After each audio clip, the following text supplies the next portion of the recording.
Thank you for trusting our company to take care of your heating and air conditioning needs. Here are this month's home energy saving tips. It's spring. It's time to get ready for summer. Tip number 1, go outside and look at your outdoor unit. Make sure the area around the unit is clear of winter dirt, leaves, and grass.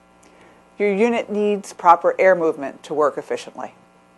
Tip number 2, if you have smokers, pollen, allergies, or a musty smell around your home, consider a whole house UV light.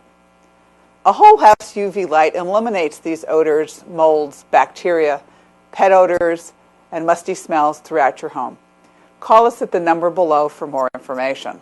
Tip number 3, change your filters.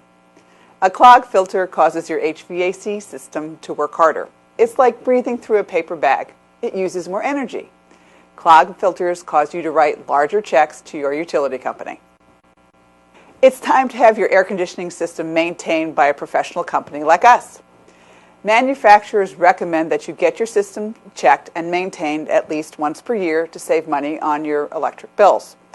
Better yet, join our exclusive maintenance program for hassle-free maintenance and great benefits. Call us at the number below to join and schedule your maintenance call. Thanks again for your business.